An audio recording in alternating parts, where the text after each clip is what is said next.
Salam, perkenalkan nama saya Yosef Julianto Toibai, NIM 23320077, Prodi PJKR dari kelas C. Di sini saya akan mempresentasikan tugas yang ketiga micro teaching, yaitu tentang analisis dari mahasiswa mampu menganalisis konsep keterampilan berpikir analitis, mengidentifikasi indikator keterampilan berpikir analitis, serta keterampilan mengajar dalam kelompok kecil dari sumber akademik seperti buku ilmiah, YouTube, jurnal ilmiah, proceeding, dan rencana pembelajaran semester. Baik, di sini kita akan masuk di penjelasan. Anda bisa menggunakan rubrik 4 berikut: analitis ringkas berbasis sumber akademik tentang keterampilan berpikir analitis, indikatornya, dan cara mengoperasionalkannya untuk meningkatkan keterampilan mengajar dan dalam kelompok kecil.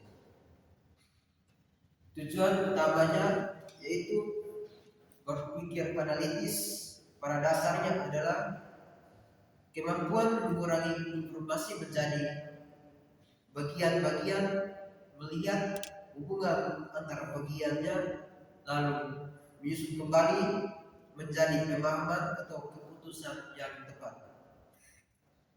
Sumber-sumber yang saya temukan juga menunjukkan bahwa indikatornya paling sering mencakup membedakan, mengorganisasi, menghubungkan, dan memberi atribut atau alasan. Yang pertama, konsep berpikir analitis. Secara akademik, berpikir analitis sering dijelaskan sebagai proses kognitif untuk memecahkan suatu persoalan ke dalam bagian-bagian, mengidentifikasi hubungan antar bagian, lalu menarik makna atau solusi dari hubungan tersebut. Dalam salah satu rujukan, berpikir analitis dirumuskan sebagai proses yang meliputi membedakan, mengorganisasikan, dan memberikan atribut. Sumber lain menekankan bahwa kemampuan ini tampak ketika seorang dapat mengelompokkan komponen, mencari keterkaitan, dan menghubungkan bagian-bagian yang relevan dengan fenomena atau menghubungkan masalah yang sedang dikaji.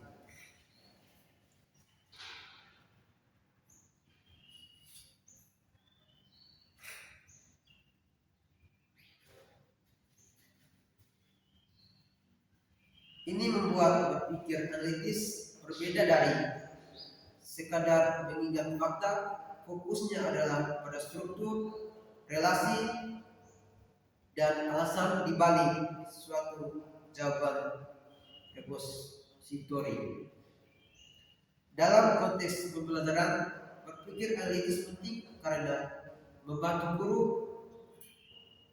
maupun siswa memahami masalah secara lebih mendalam sebelum bertindak. Sumber penelitian juga menegaskan bahwa guru perlu mengenali letak kesulitan berpikir analitis agar pembelajaran benar-benar dapat memperbaikinya. Yang berikut indikator utama. Berbagai sumber menunjukkan indikator berpikir analitis tidak selalu sama persis, tetapi polanya serupa. Dalam rujukan yang saya temukan, indikator yang paling konsisten adalah membedakan, mengorganisasi, dan memberi atribut. Sementara sumber lain menambahkan, menghubungkan, memahami konsep dan aplikasi. Contoh bentuk indikator yang paling operasional untuk digunakan dalam pembelajaran yaitu kita diminta membuat tabel yang berisi indikator, makna operasional, dan contoh perilaku siswa atau guru. Di bagian indikator kita bisa mengisi dengan membedakan, mengorganisasikan, menghubungkan, dan memberi atribut atau alasan serta mengaplikasikan.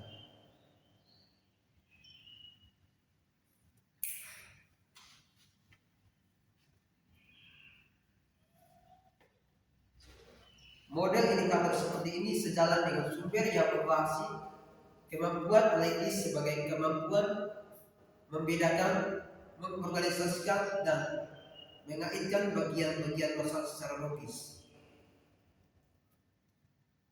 Berikut operasionalisasi untuk mengajar. Untuk meningkatkan keterampilan mengajar dalam kelompok kecil, konsep berpikir analitis perlu diubah menjadi aktivitas yang bisa diamati, yang artinya guru tidak cukup mengajarkan analitis secara abstrak, tetapi harus merancang tugas,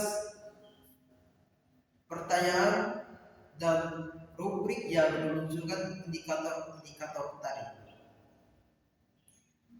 Pendekatan ini sejalan dengan temuan bahwa kemampuan analitis tumbuh ketika peserta didik dibiasakan bertanya, membuat asumsi, dan mengambil keputusan berdasarkan alat repositori.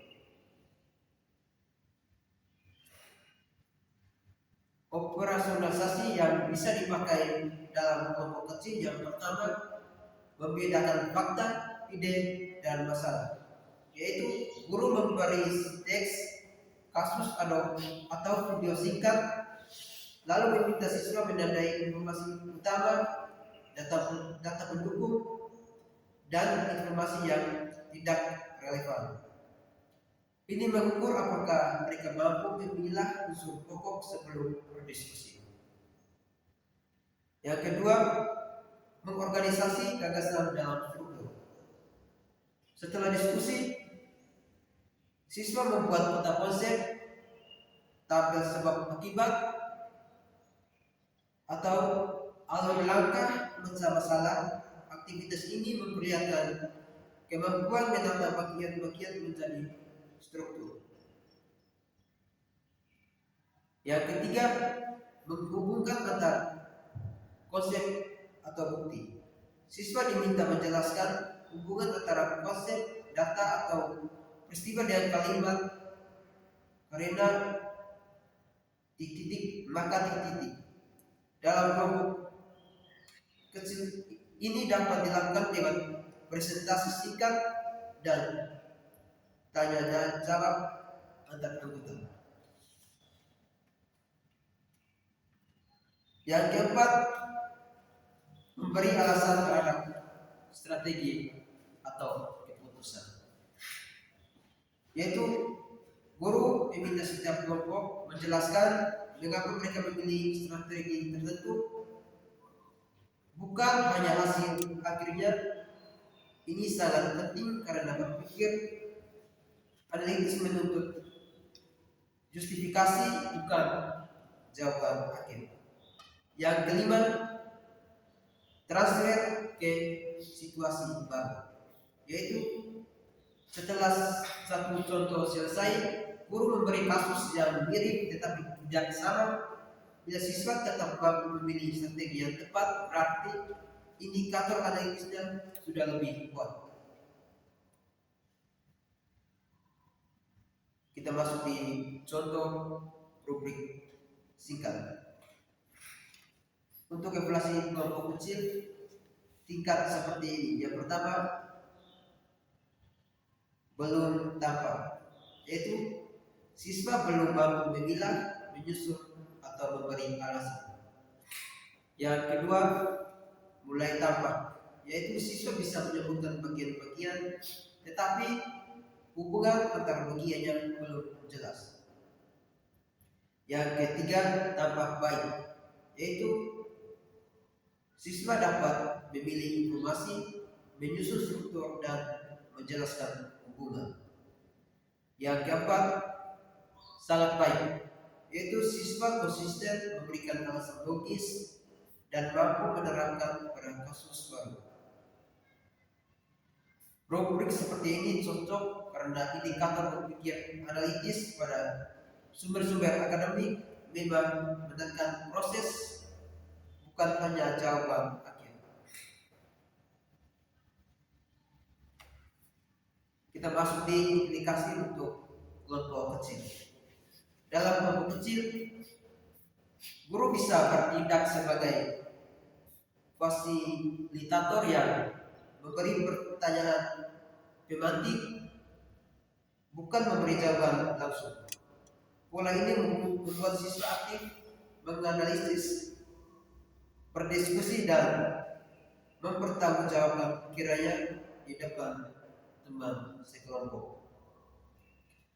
Secara praktis, urutan yang efektif adalah amati kasus, identifikasi bagian penting, menyusun hubungan, memberi alasan, presentasikan, dan refleksi.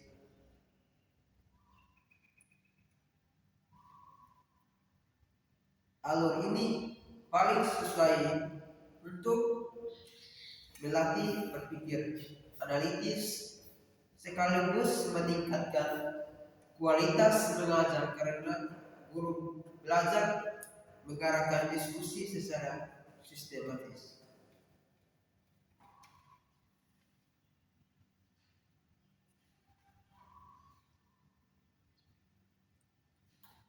Baik, itu hasil presentasi saya. Sekian dan terima kasih.